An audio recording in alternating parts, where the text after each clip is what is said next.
Before we start, the following story contains a moment or two that's pretty intense and may not be suitable for young kids. Yeah, wait, you're listening? Okay. All right. Okay. All right. You're Listening to Radiolab. Radio From WNYC. See? Rewind. Yeah, so Peter. Yeah. Matt. Yeah.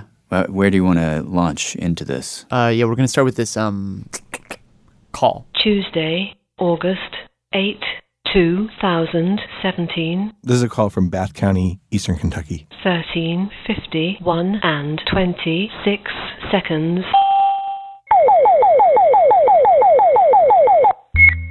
It's a call from dispatch to the Bath County EMS station. These are the people that are dispatched to medical emergencies. Best I can remember, it was like 1 or 2 o'clock in the afternoon, something like that. Tones went off for a unresponsive male. All right, so that's Scotty Wightman. Yep. The other voice is Jay Foe. We're partners in EMS service in Bath County, Kentucky. Anyway, call comes in. First one of the day. Scotty and Jay hop in their ambulance and they rush over to this apartment complex. They'd been there before. It's this sort of squat 2-story building. Like a strip mall almost. When we get there, Jump out, put the gloves on, enter this small apartment. And immediately when they come in, off to the left is the living room. law enforcement's there. The chief of police was there talking to the 2 people that were alert in the house, a woman and a guy. Who are sitting on a couch. And then if you look immediately to the right, it's just like the kitchen is there. And that's where Scotty and Jay see Lying on his back, with his arms to his side, A guy in his mid-50s. completely unresponsive. He was laying in water about 3 inches deep, where I guess somebody in the house Had taken the sprayer from the kitchen sink and had sprayed him down. trying to revive the guy. Bring him back to life. And it doesn't happen that way. So Jay and Scotty enter the kitchen, stand over this he guy. hadn't started turning blue yet, So I checked him, make sure he was breathing, and he was. but barely. He's taking these really low, shallow breaths. And then I pulled his eyelids back and checked his pupils. They're tiny, pinpoint. He was overdosed. Pretty indicative of opiates. So I said, okay.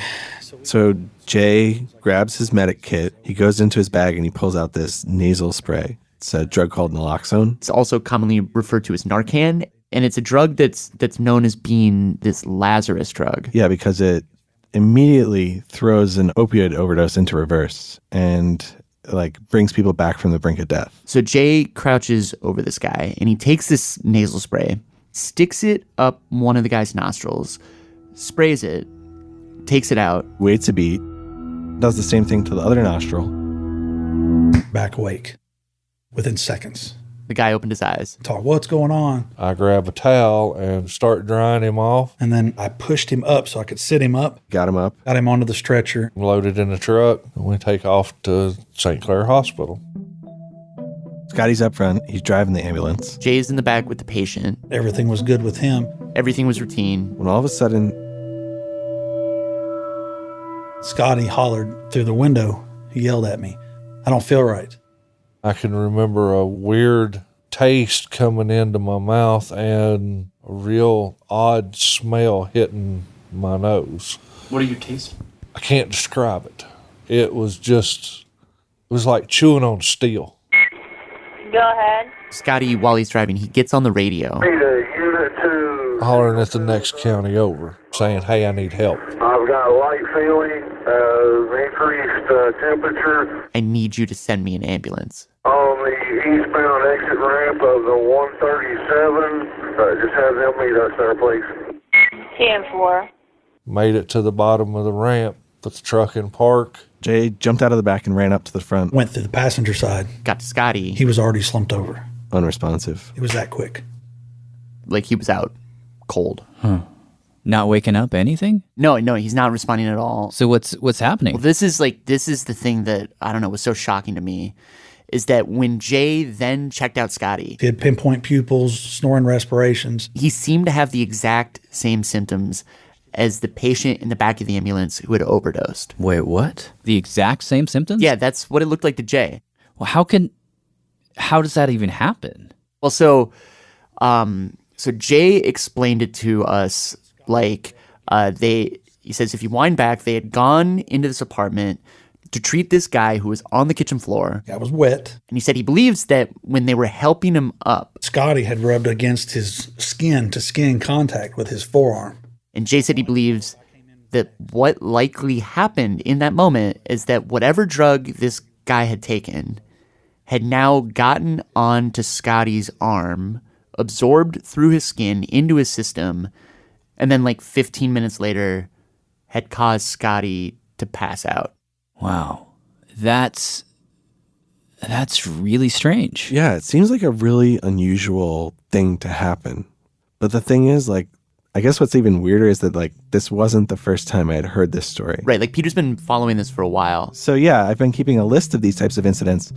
And what I found is this wasn't an isolated incident. These types of things are happening a lot. And now at 6, EMTs in danger. There have been cases reported in North Carolina, Florida, where a police officer nearly died rural Ohio, rural Pennsylvania, from an accidental drug overdose. West Virginia, 3 police officers in southeast Wisconsin. Texas, California, Rushed to the hospital. 2 EMTs Massachusetts, taken to the hospital. All right, breaking news in Providence. Vermont, New Hampshire, 2 police officers are hospitalized. Nebraska. 3 EMTs and an officer went to the hospital. Says a deputy went to the hospital overnight. The officer was responding to an overdose. There's been over 100 reported incidents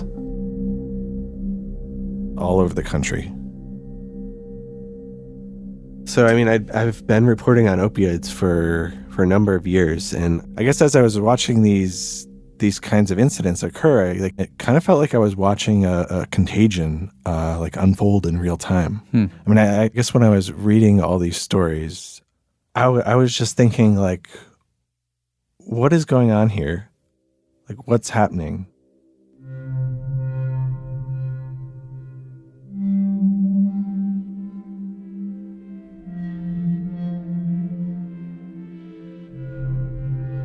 I'm Jad Abumrad. I'm Robert Krulwich. This is Radiolab. And today we have a story about what happened that day in that apartment, in that ambulance in Kentucky.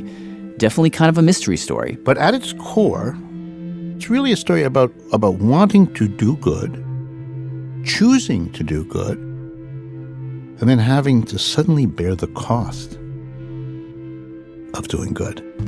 Okay. The story comes to us from Peter Smith, freelance journalist, and it also was co-reported by Peter, our producer, Matt Kilty. Hey, everybody. Okay, so Kentucky. Kentucky.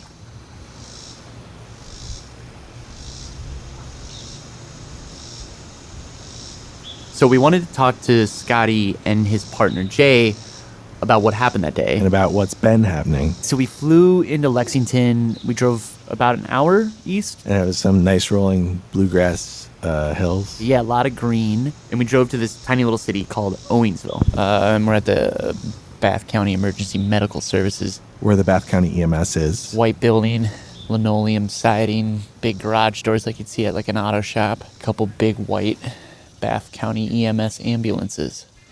It's funny, there's a washer dryer, ashtray on top of it. And attached to the garage is a one-story house, basically. So we essentially just showed up at this place to introduce ourselves and say, hey. Yeah, go ahead. Thank you.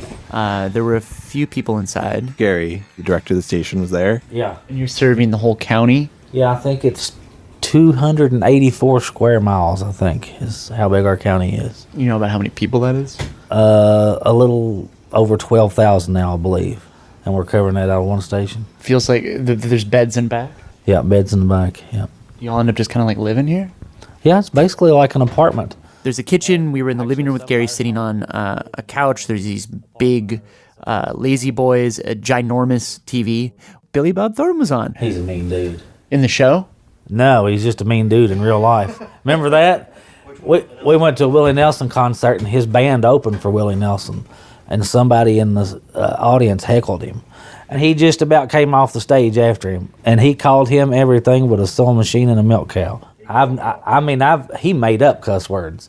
Yeah, he's a wiry little feller. So we were kind of just hanging around with Gary. It was probably like 15 minutes, and then There's Scotty. Scotty walked in. That's Peter Smith. Nice to meet you. Matt, guilty. How you guys doing? This is the EMT who overdosed? Yeah, Scotty's the guy that supposedly overdosed. He's in his 50s, white hair, tall. Got bright blue eyes. I got a question. He would not do it. How did you even find out about all this? I read in the New York Times. There was one line in the story about 3 EMS personnel. I don't know if that's the true story. Yeah, pretty much, yeah. Picked up on the story. Yeah. And so then I thought there was something unusual about that, and I was curious to hear the real story. Yeah, give me just a few minutes and Yeah, no rush. And There's no rush sit down whatsoever. and discuss things. And All right. So eventually it was just the three of us in this living room. You want to sit at the table or? I was thinking. I mean, maybe I should preface this by saying that you can't really understand this story unless you understand a little bit about what EMS personnel do. I talked to some other EMTs that told me that everybody has their why. Everybody has this thing they say. It's like, this is the reason I got into this line of business. I would say like a very small percentage like don't have second or third jobs, like they don't make a lot of money. So everybody has this why. Yeah, maybe you can just like tell. I think. And so I asked Scotty what his why was, and he told me this story. And I think it's a really incredible story that not only explains why he does what he does, but it also explained like why he holds on to certain things. So in September of 1999, I was involved in an accident on the Pennsylvania Turnpike. So it was early in the morning. It was raining. Yeah, it was during Hurricane Floyd. He was out there for work? Cross-country trucking. What kind of rig were you driving? It was a Freightliner, and I was pulling a flatbed trailer with a load of pipe on it. So he's barreling down the turnpike with this heavy load of steel on the back. And with the weather, like visibility starts to get bad. Slowed my speed way down, probably running approximately 50, 55 mile an hour. And he comes through this construction site. And something happened in the front end of the truck. You heard a pop. A front tire had blown out, and I basically became a passenger at that point. There was no controlling it. His 18-wheeler was like careening out of control down the turnpike, and it is like skidding across the wet pavement. And the truck lunged to the right. There was a concrete wall there that had guardrail attached to it. It nosed into the guardrail. Came flying back across both lanes. Back toward the center divider, and the truck hit it. Plowed through the center divider. And began to like roll over. And came down and struck a vehicle that was traveling the other direction. Scotty says he doesn't remember much of what happened next, other than his truck finally coming to a stop. After that, the next thing I remember was standing on the frame of the truck, watching diesel fuel run underneath of me, and I could hear the truck burning. Somehow he managed to get out of the cab, and he's standing on this tail of the cab, and the truck is on fire. And like while he's standing there, like other people who were driving down the highway have stopped, and they've started to like yell at him, screaming at me to get away from the truck. I got off the truck and I looked up the road and I saw the other vehicle, and I knew then that it wasn't good. What did it look like?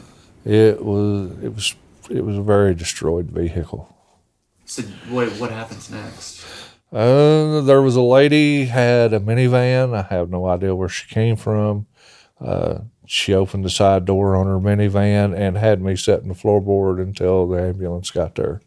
I remember looking down at my left hand, and the back of my left hand, all the skin was probably hanging down 8 to 10, 12 inches where it had melted the skin. And like your skin's just dangling off your body? Yeah. I can remember when the ambulance getting there, and there was a female paramedic, and when she walked up and looked at me, I remember her going, "Oh my God." And I went, "This ain't good, is it?" And she said, "No." She didn't lie to me. She said, "No, it's not good." He got rushed to a hospital. He had 5 broken ribs, massive skin burns. I do remember them telling me, "You're going to lose your left hand." And I told him, I said, "That's not an option. I'm left-handed." Surgeons immediately started doing skin grafts. Took skin off my legs and put on my arms and my back. As you can see, I've still got my left hand. Still left-handed? I'm still left-handed. And when you said it was a couple days after the accident when they told you about the other car? Yeah. How did that conversation unfold? It was an attorney that was for the representing the trucking company that I was driving for, was the one that actually told me about the fatalities that had been involved with the accident. So that was how I found out. Do you remember what exactly happened? I just remember him walking in the hospital room and he's like, "Hi, my name is," yeah, and my name's so-and-so, and I'm an attorney with representing the company that you drive for, and we don't know if you've been informed of this or not, but there was 3 fatalities involved, and no, I hadn't been informed, but guess I have been now. When we started into court proceedings, that was when I found out names and where they were from. Where were they from? They were from Connecticut. They had been on vacation in North Carolina. The hurricane coming in, they were evacuated out of North Carolina. So they had decided that they were going to travel up into Pennsylvania and try to find a place to finish their vacation in Pennsylvania. And that's what put them there. If I'd have traveled two miles an hour faster or 2 miles an hour slower, we wouldn't have been at the same place at the same time.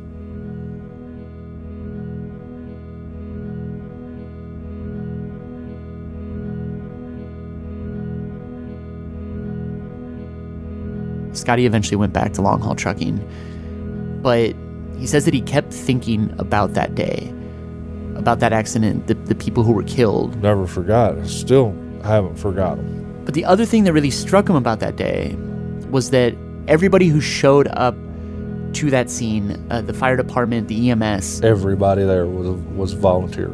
And that's something he couldn't really shake. That people volunteered to come to me and they didn't know who I was. They didn't care who I was. They didn't pass judgment on me that, yeah, I was in a horrific accident and I may have been the cause of that accident. They didn't care.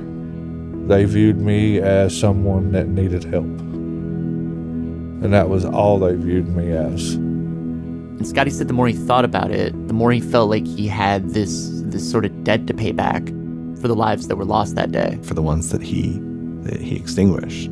And the way that he's going to do that is become a volunteer. He's going to become one of these people who help those in need. That comes to your aid no matter what. And as they say, the rest is history. Here I am. I'm an EMT.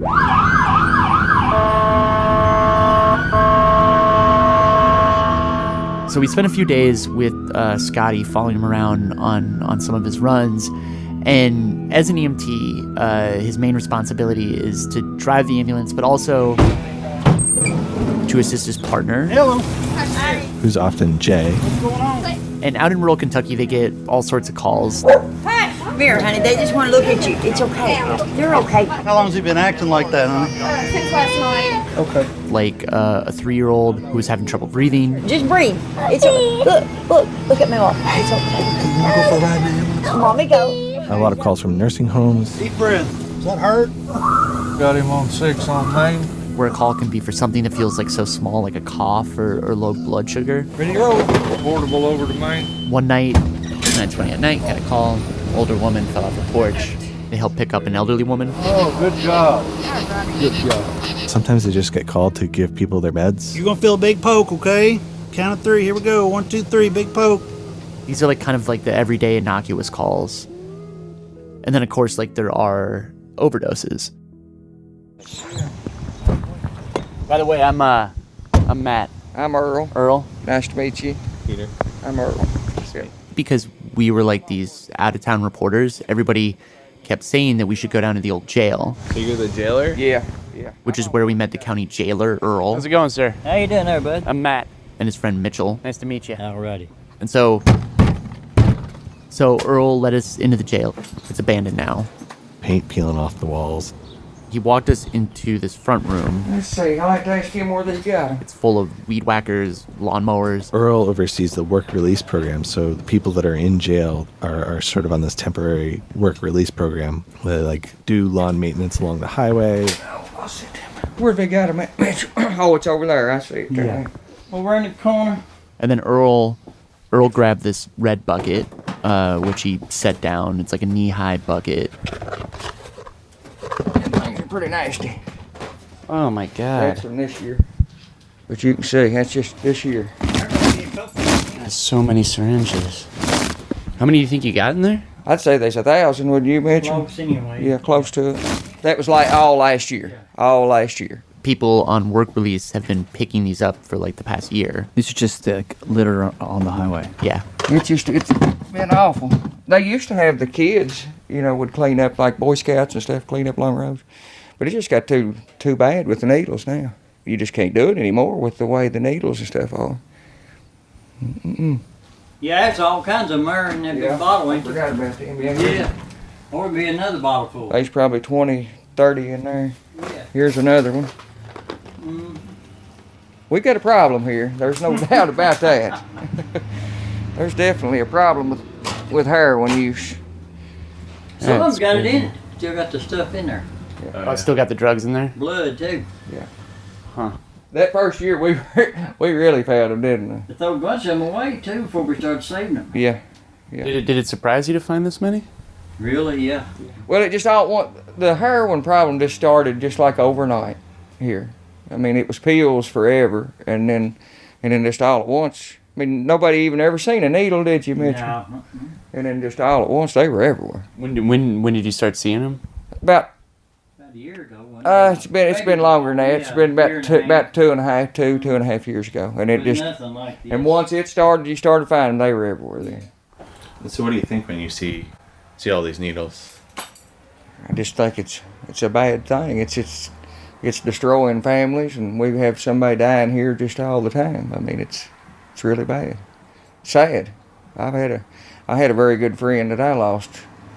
What was it, Mitchell? Back last August. Yeah, somewhere along there. I had took him to rehab, and he was in there for a couple months, and he got out and done good, and then that happened to him.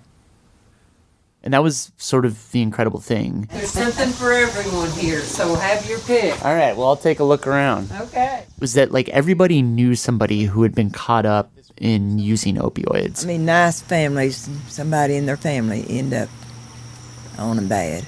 Like I went to a yard sale because I love yard sales, and I think every family is affected some way.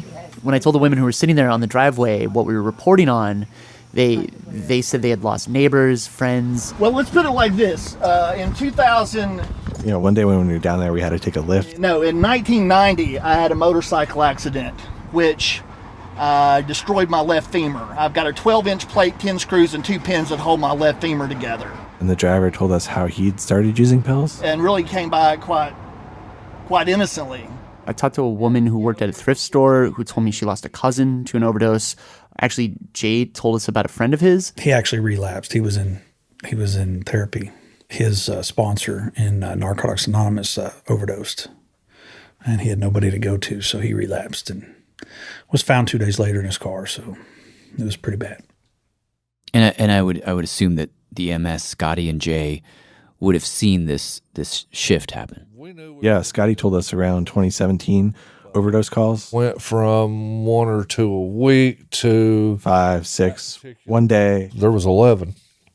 And that was just unheard of in this county. To have that many overdoses. They told us they would treat the same person like 5 times over a few months. Like this is just their job. Right, they're there to save people's lives. But this overdose problem and the sort of like moral calculus that any EMS person makes when they show up to help a person who is OD'd, it started to shift when reports started emerging about this new drug.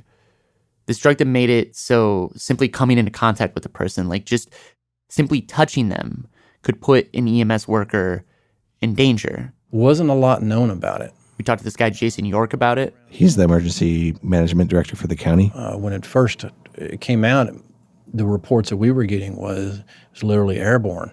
Have you ever seen it? No. What do you think, like, just hearing about it? I mean, what's going through your mind when you hear about it? World War Z, Walking Dead. The drug is called fentanyl.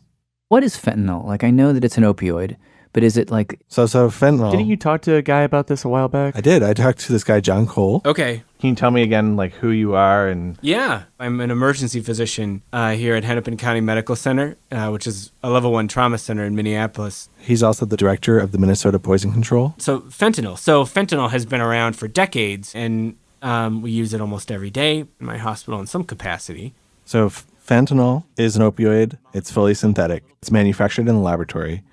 And it often comes in powder form, but drug companies reformulated it into all sorts of things like fentanyl lollipops. And these lollipops are given to soldiers on the battlefield. There's also fentanyl patches that people wear to get fentanyl into their body through their skin. Oh, so you can do fentanyl through the skin. Yeah. It's an easy way to put something on for people with really bad chronic pain. People with cancer, for instance, use them. It's just this really, really effective painkiller. Because fentanyl is really, really potent.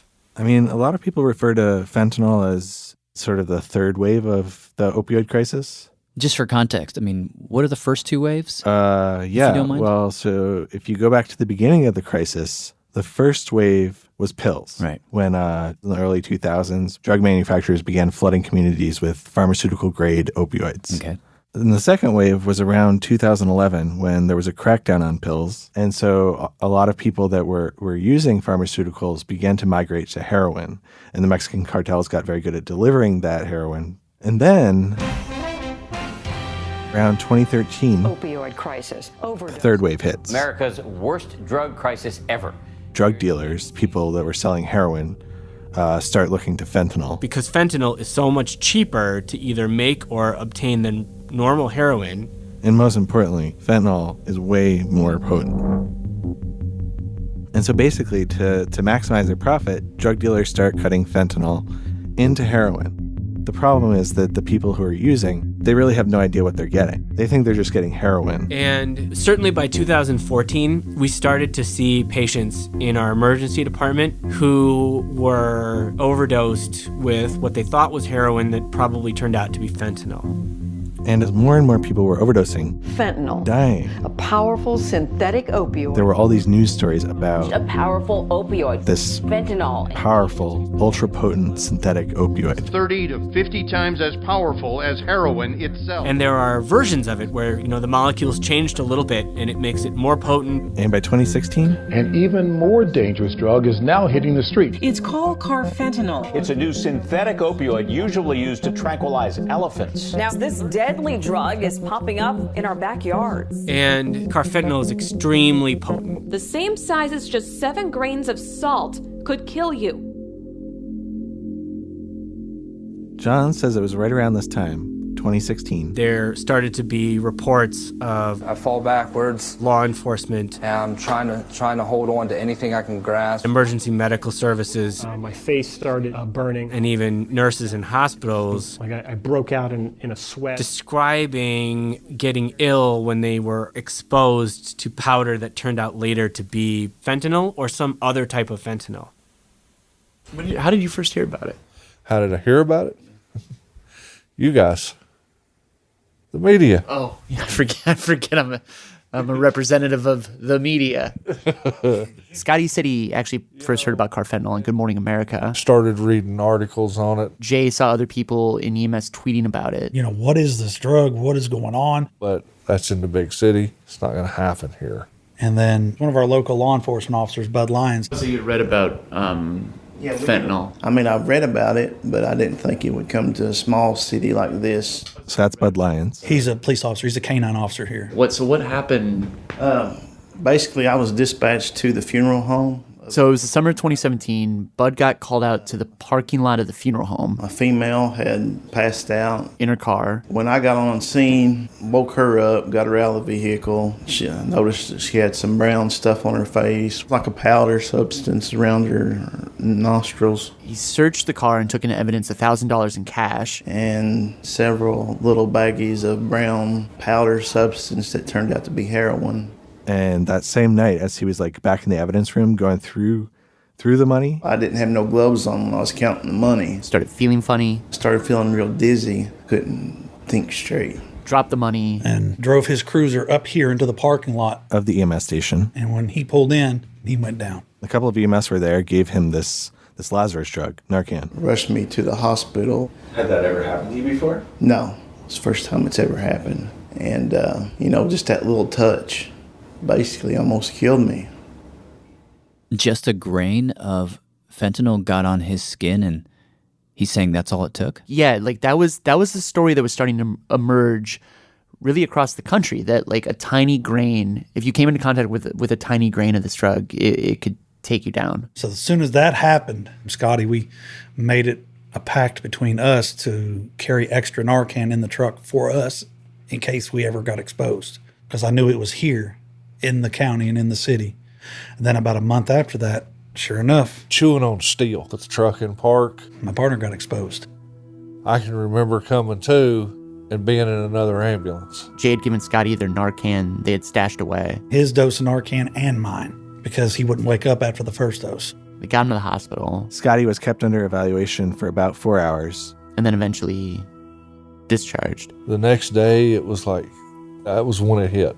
On the fact of, you know what, I almost died doing my job. And that's essentially when what began as a call for help became a crime scene.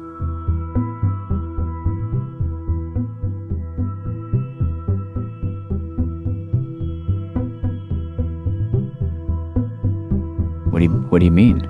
I will tell you in a minute, after the break.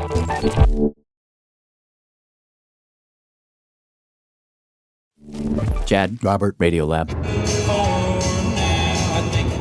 Back to Peter and Matt in Kentucky. Starts right now at Cartown Kid. Let's get on it. He was on the show years back. Freedom from fear and all of its Something that I kept thinking about when we were down there in Kentucky driving around was that there is like no duty to render aid. Even though there are some exceptions and statutes in some states, like for the most part, there's just no obligation. We live in a society where you you can sort of watch a person drown and you won't be held liable. You can do that. And that's legal. I just kept thinking about that.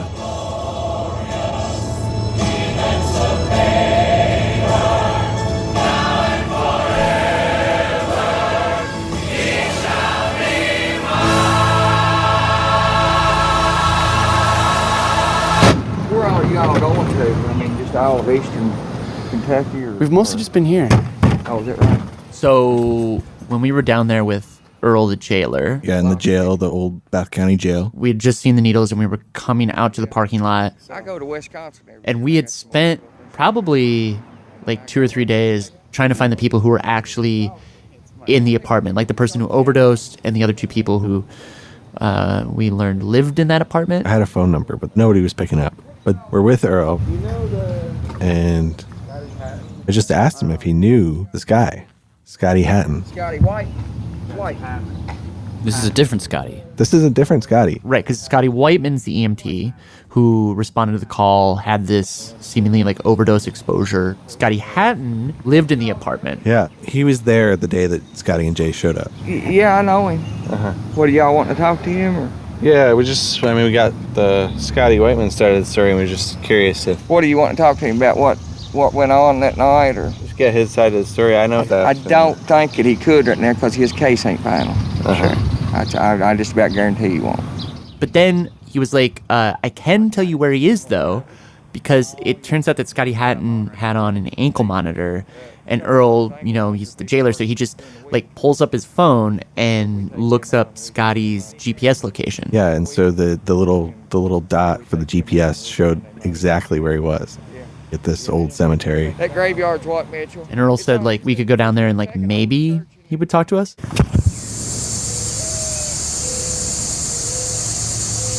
So we get there, pretty big and sprawling cemetery that was like 25 minutes out of town, something like that. Yeah, lots of big trees, cicadas. Anyway, Scotty was actually out on this riding lawnmower, and we were standing there talking to his supervisor. Right. And then Scotty himself like gets off the lawnmower, comes over to us. What did he look like? Sunken eyes, big eyes. Pretty skinny guy. He's wearing like a blue Duke ball cap. Blue jeans. So Scotty came over. His supervisor just went on the lawnmower and started riding around. And Scotty immediately started talking. It seemed like he wanted to tell his side of the story. He said he got sick. I'm looking online. It's like sometimes it can take 24 hours. And he was standing under this big oak tree, kind of like on a steep slope. Sorry, mind? You mind? I missed the back or the front of that. You're saying that you think it's doubtful? I think it's very doubtful. And he immediately started telling us that he was like suspicious of Scotty Wightman's story, his whole like overdose by touch thing. I mean, because he only touched my other co-defendant, you know, and I had washed him off. You know, I didn't know you're not supposed to wash someone that's overdosing off, but I did. And this guy's trying to say he got infected by carfentanil. And they didn't even find any drugs on the scene. They found very little paraphernalia. But I know I'm done. It's just one of those things. I'm going to church now. As soon as I get this ankle monitor off, I'm going to get saved. I can't get saved, and with the ankle monitor, you can't submerge it. Where are you going to get baptized? I go to Freedom Church in Mount Sterling. Probably going to ask them. Being in front of a bunch of people will make me kind of nervous.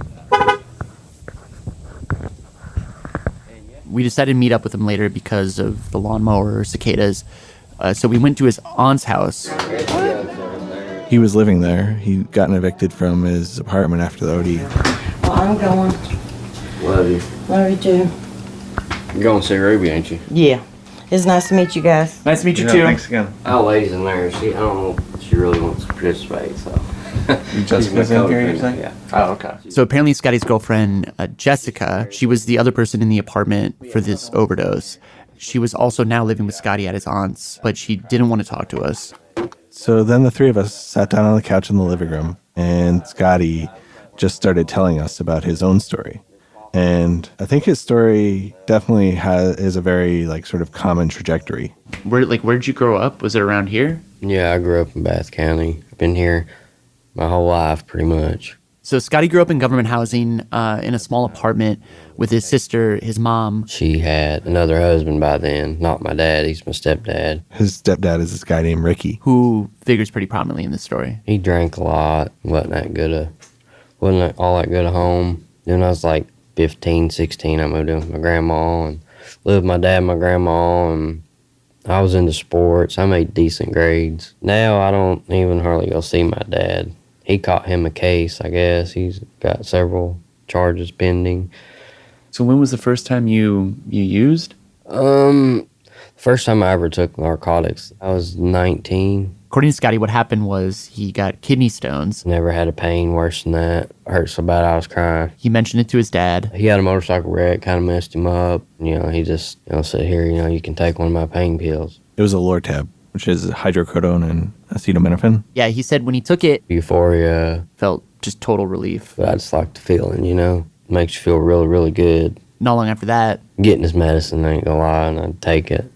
Take 2 or 3. And then it just, got to experimenting more and more. Started using Perk 30s, which are definitely flooding into places like Kentucky in the early 2000s. So this is like the sort of first wave of the opioid crisis. So Scotty said at first he would get pills from friends, people at work. And then it just, got to, I started buying pills. And when do you feel like it crossed over from?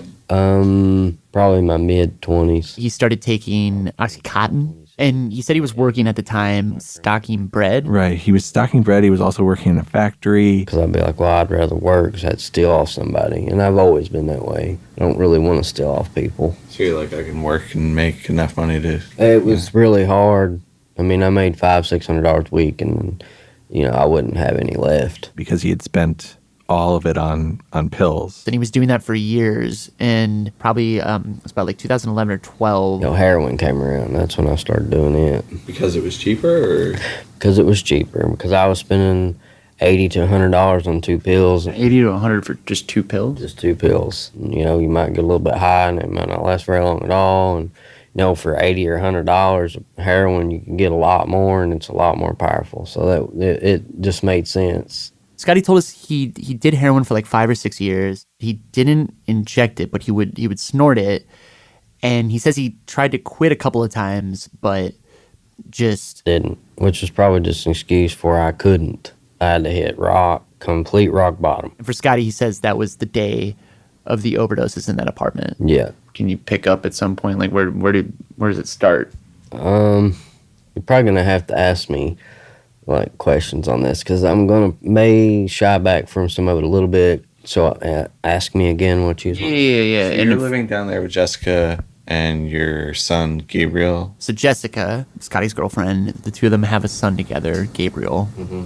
And it's her apartment. Mm-hmm. And at some point, Ricky is with you guys. Again, Ricky is his stepdad. Or like, why is he over there that day? Well, I mean, he's burned all his bridges. From what we learned, it sounds like he was last living with friends and like they had a falling out. Yeah, it seemed like everybody else had sort of given up on him. We felt sorry for him. He didn't have nowhere to go. So, you know, you can stay here a couple days. I mean, that was it. And then, like, I don't know, where would you start with that day? Really don't know where to go with this. It's fine. I'm trying to not, say right now. I think last time we spoke, it was like at some point you noticed Ricky. I can go from there probably a little bit. I was in... So Scotty explained to us that he and Jessica were in the living room of the apartment sitting on the couch, and that at some point Ricky had gotten up and gone into the kitchen. And after a little while, Scotty realized that the water in the kitchen sink had been running for a while. And I'm like, why is the water running? So I go in there. Goes into the kitchen and sees Ricky standing over the kitchen sink.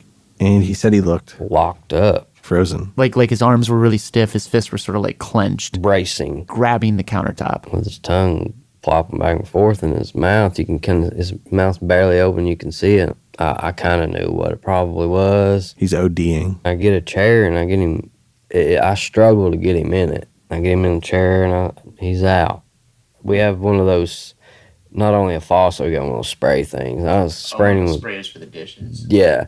I was spraying him with cold water. I was thinking, well, it might wake him up. I'm washing him in the face, and I did smack him in the face a few times. He wouldn't wake up. So then I knew we had to make the decision to call the ambulance service. What happens next? I started getting a little bit, out of it, I guess. I don't remember a lot after that. So I've listened to the 911 call, and Scotty didn't really tell us this, and I don't know. I mean, it's not that I don't believe him, but I do think that there was something. I do think that they sort of like, in that moment, they must have been a little like, what do we do next? Tuesday, August 8, 2017. Because the thing is, they weren't the first ones to call 911 that day. Back K911. The first person to call was actually Ricky's brother. Yeah, this is Ronnie from Salt Lake. I just got a phone call. My brother has OD'd at Bernard Heights. Which means someone must have called Ricky's brother, told him what was going on. They didn't know what to do. Because when he calls, he says something like, they're scared to call because they don't think somebody's got warrants and shit on them up there and they're going to let him lay there and die.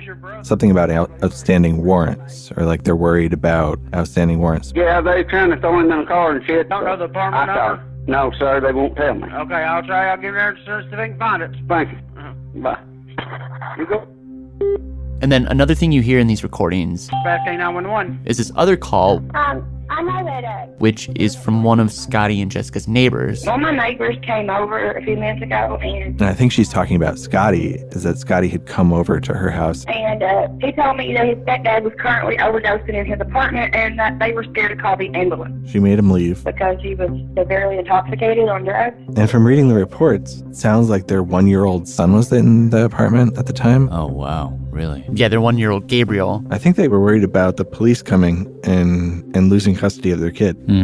And so like for them, in that moment, when Ricky was lying on the floor, I think there were some questions in their mind, like, what's the right thing to do? And how do we do the right thing without getting ourselves in trouble? But back on dispatch. They did make the call. Yeah, Yes, I need an ambulance to Bernard Heights, apartment 301. Jessica calls 911. It was 2 minutes after Ricky's brother made that first call. Okay, what's going on? Is this overdose? Yeah, I believe so. Okay. And I believe one of the reasons that they made the call that day was because they knew about this law. I didn't know exactly what it said. I did know that it came in my mind, yeah, we'll be okay. A law that was designed to protect people in exactly this situation. The Good Samaritan Law It's called the Good Samaritan Law. was developed because we want to protect people who care about other people.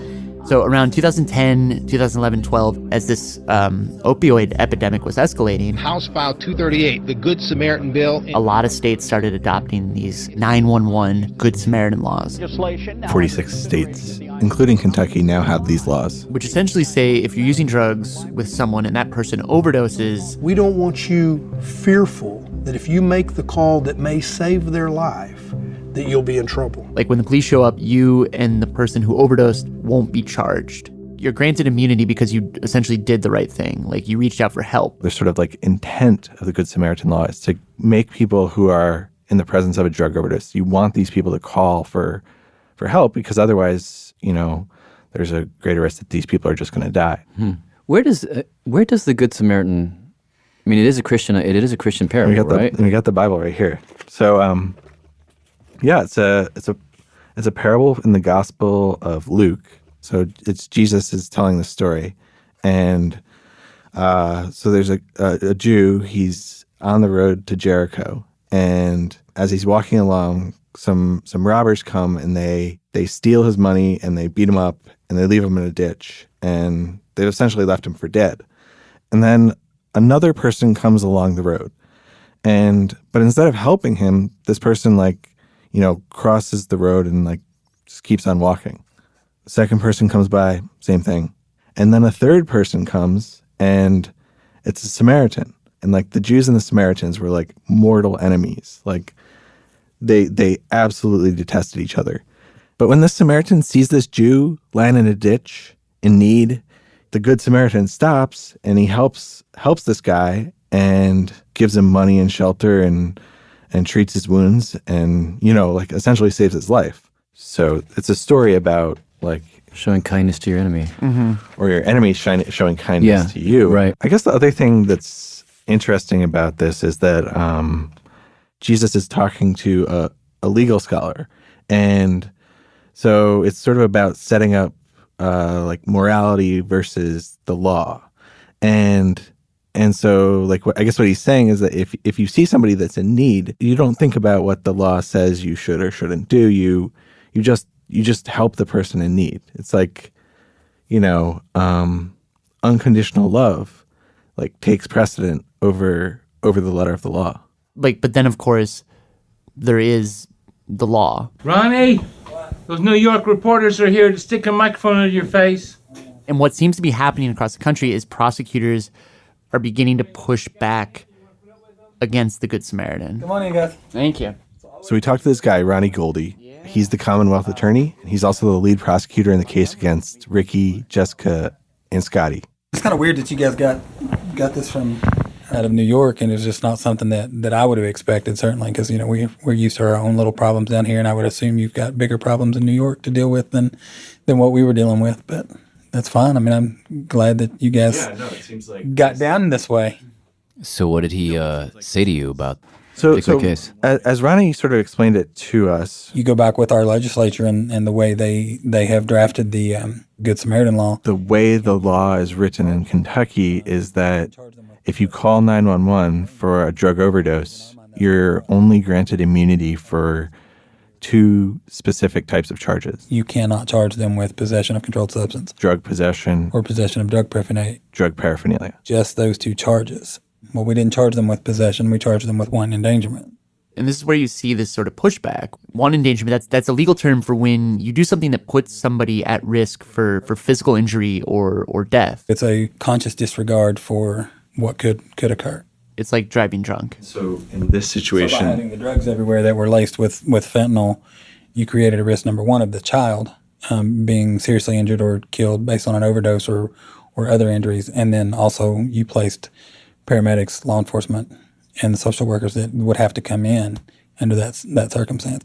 So rather than granting Scotty, Ricky, and Jessica protection, Ronnie Goldie, Commonwealth of Kentucky, has charged them with 10 counts of felony wanton endangerment. So each one of them are getting hit with 10 felony charges. Whoa. Why 10? So there was one charge for endangering the child. So like the 1-year-old could have gotten into the drug somehow and become exposed that way. And then there were 9 additional charges, one for each of the people that came to the house that day, the police, the social workers, and all the EMS that responded. And I think we should say here that Jessica, who's now facing these 10 felony charges, the day of the overdose, she actually tested negative for opiates. Right, and their kid checked out okay too. But I think she's now facing these charges because essentially she made that call. She was like in the apartment and made the call.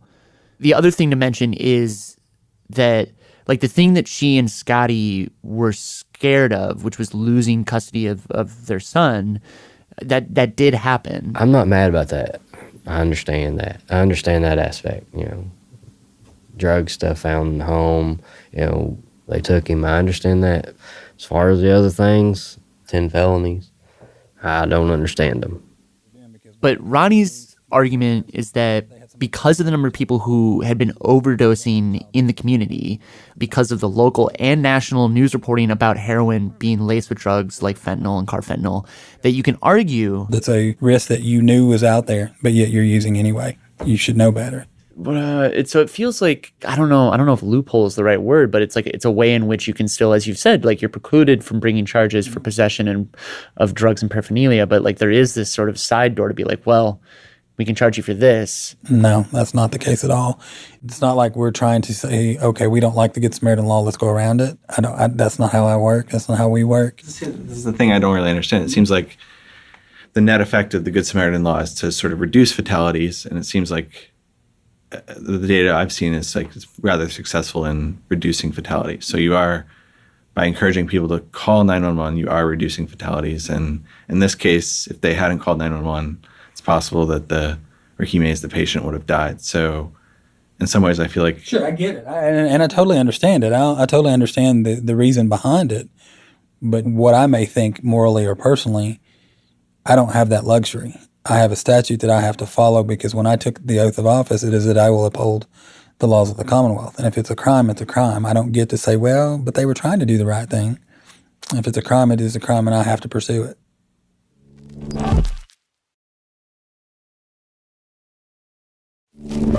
We talked to another prosecutor involved in this case. Okay. Kim Hunt Price.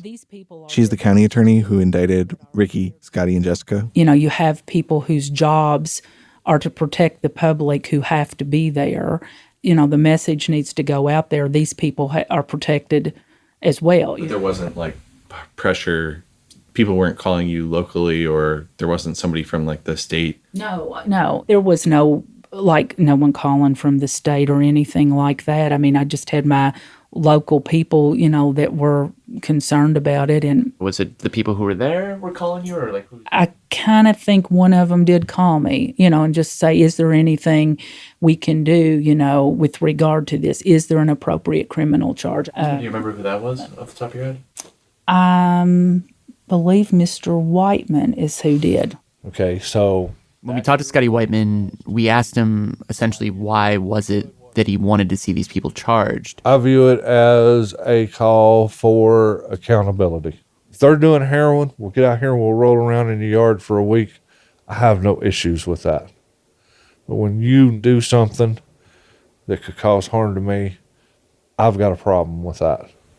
I think, I understand that, but ultimately also feel like that they truly didn't know that this is a drug that somebody could brush up against or something like that and potentially have a reaction, that there's just not enough knowledge there for them to have even a sense of the fact that they could be endangering other people. And then to know that you had been through this experience with this accident, I always kind of felt like, I'm just surprised that you wouldn't maybe extend to them a sort of I don't know if sympathy is the right word, but I think that if you harm someone, you should be held accountable. You guys know now that I'm going on vacation. September the 16th is a hard day. That's the anniversary of his truck accident where he killed 3 people. Is that Sunday? Yes, yep. Yeah, it's Sunday. So Sunday I will probably lock myself in a room away from everybody for the biggest part of the morning. If I'm scheduled to work on September the 16th, it's a day that I take off. From the morning till noon is time for me to pay my respects to them. And even though here we are coming up on 19 years later, I still do that. And it's just my way of dealing with it, I guess. What do you do in that moment when you isolate yourself? It's one of those that I reflect on that morning, and I still try to figure out if there was anything that I could have done different that may have changed the outcome. What could I done, me personally? Well, I still have nightmares. I still wake up in cold sweats. I'm curious. You mentioned this not yesterday. I mean, last time we were here. So initially, I think there was a lawsuit filed by the family against the company, but then there was a civil suit that you had to go through. That you said eventually bankrupted you. And what I'm wondering is, like, did you feel that was deserved? Do you feel like that was justified? Yes.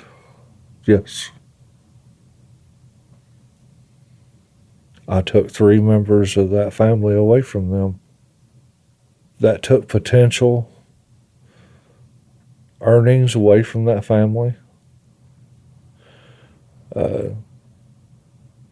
Birthdays and Christmases missed with those that were taken that day. So yeah, I feel that was very justified. I was held accountable for my actions of that morning. And then when you look at the exposure case, he needs to be accountable for those actions because he knew the risks that were involved. Right. Just as I think like getting behind the wheel of a truck, on September 16th, 1999, there could be consequences, but that's why it's an accident, right? It's like the same thing. If he had taken 2 milligrams less of the drug, it's like, they seem like really similar situations almost. And I guess I'm just wondering, why is it hard to forgive him for that? I didn't say I didn't forgive him for it. It's just, I think he needs to be held accountable for his actions.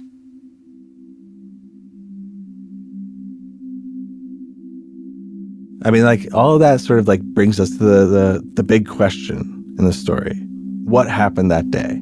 Because if we're going to hold Scotty Hatton accountable for what happened to Scotty Wightman, you need to be able to show that the drugs in the apartment or whatever was on Ricky's skin, could actually cause him to overdose. Do you have any reason to doubt that? Well, the reason I found this story was it was reported as a credible report in the New York Times. Everybody sort of acknowledged that, first responders were going down all across the country. So, but when I talked to John Cole, the toxicologist from earlier, he said, while I don't doubt any of the symptoms that any of these fire, EMS, and police officers have experienced, he was skeptical. It's not 100% clear if that's actually due to the fentanyl or to some other event that occurred in those moments. And John Cole wasn't alone. I mean, I started calling like doctors and toxicologists, pharmacologists, and they said that like the risk that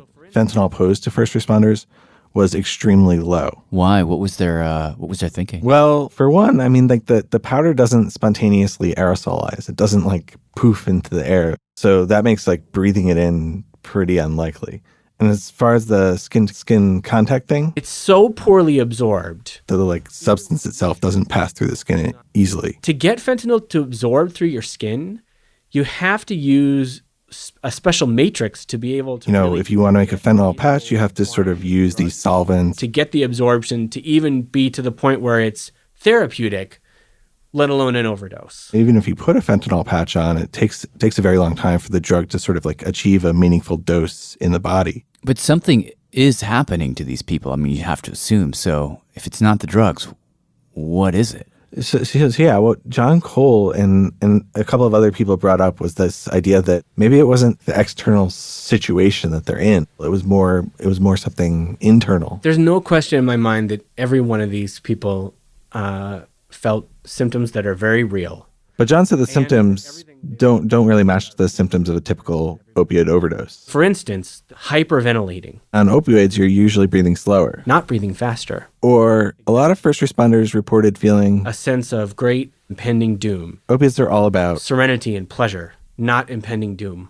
And so if you look at the symptoms and sort of the stories that are being told about these new substances and these new situations in our culture right now, he says it kind of looks like a mass panic. So there's a condition called mass psychogenic illness. This is something that John Cole says he's actually come across in his work at the Minnesota Poison Control. There was a school event and a bunch of...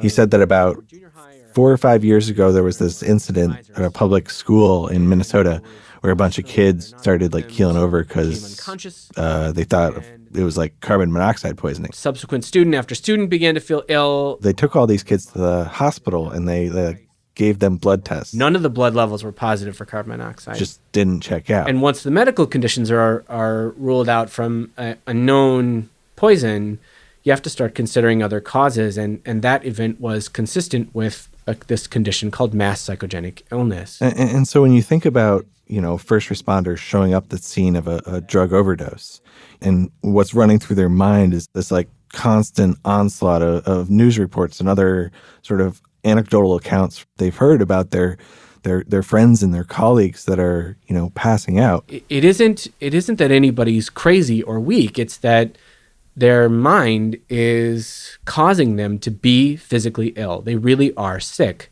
but it isn't necessarily due to the thing that they believe that it is in the moment. Does that make sense? My response to that is So we told Scotty what we knew, what these scientists had been saying. And Scotty says basically like, look, they can say whatever they want to in their labs, but this is what I went through. I just know the effects of that day, that I came in contact with something that put me in an overdosing situation.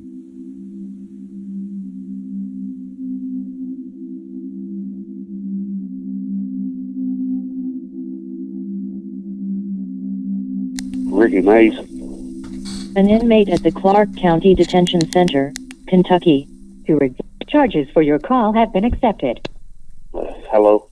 Hi, Ricky. This is Peter Smith. I'm a reporter. So I ended up sending a postcard to the jail because the jails don't accept letters because they're afraid of drugs getting in. And a week later, I get a call from Ricky Mays. Ricky is Scotty's stepfather, and he's also the person who overdosed, who Scotty Wightman treated.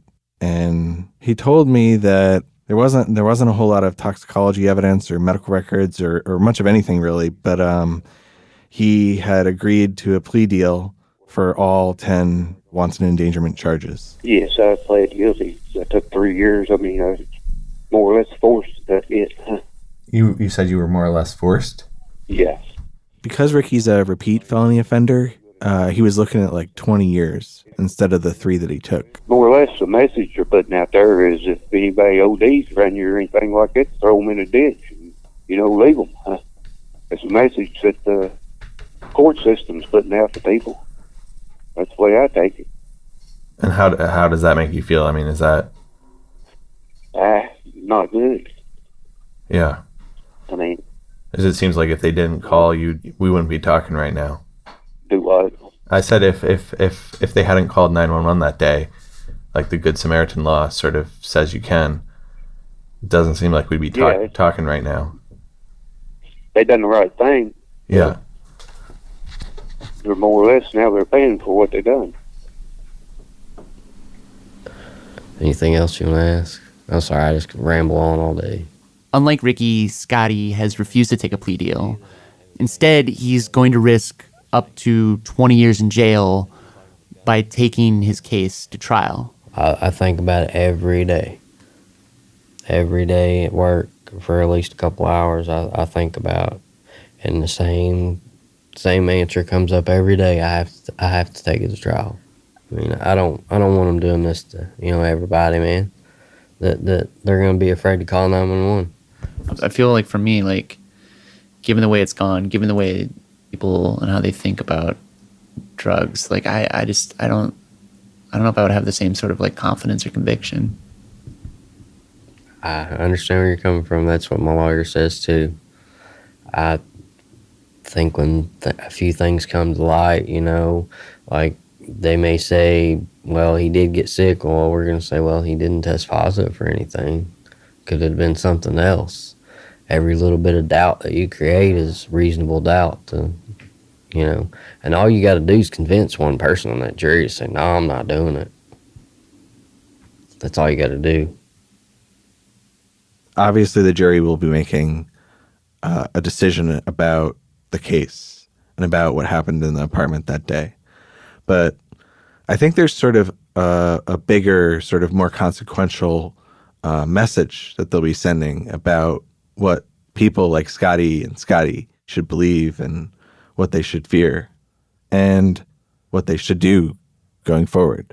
If these charges end up getting dismissed, or if it goes to trial and the people are found not guilty for wanton endangerment, like, how are you going to feel? If they're found not guilty, then I'm going to trust in the judicial system that there was things that come to light that maybe I wasn't aware of, and if they're not found guilty, then so be it. And if he goes out and uses again, and I'm on shift when it happens, and I walk in and see him, guess what? I'm going to treat him. My job is to do everything within my power to save his life. And that's what I'm going to do. And I asked the other Scotty, would you make the same call? Do you think other people would make the same call if this is what's on the end of that call potentially? They won't make the call. They'll try to. Most people, depending on who they are, they'll probably try to just leave the person, drag him outside or something like that.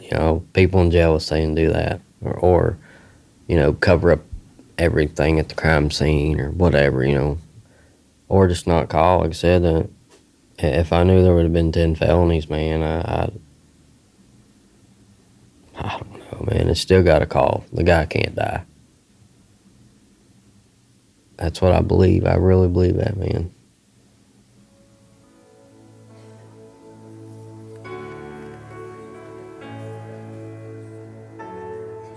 When Scotty Hatton first got arrested for the wanton endangerment charges, he spent 6 months in jail.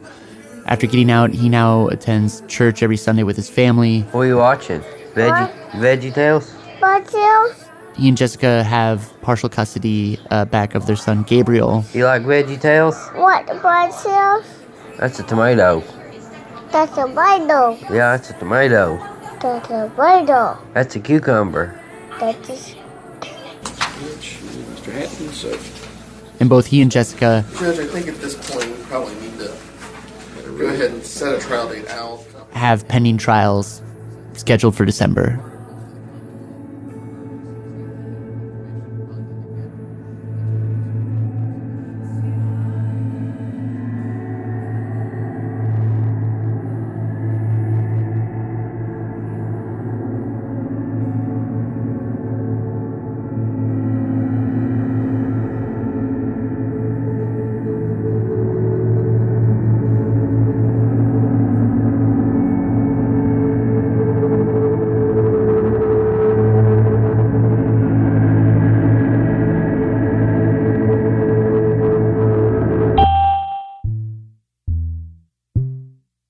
Okay, reporter Peter Smith and Matt Keelty. Also, special thanks in this episode to Cecil Lawson and Jason York and Gary Beelert and all the EMTs and the medics who generously allowed us to go around and ride with them, see what they saw. Exactly. And Todd Tout and John Sunderland, Chris Kipley, Dr. David Yerlink, Dr. Dan Cicciarone, Fiona Thomas, Dr. Ken Williams, and Corey S. Davis.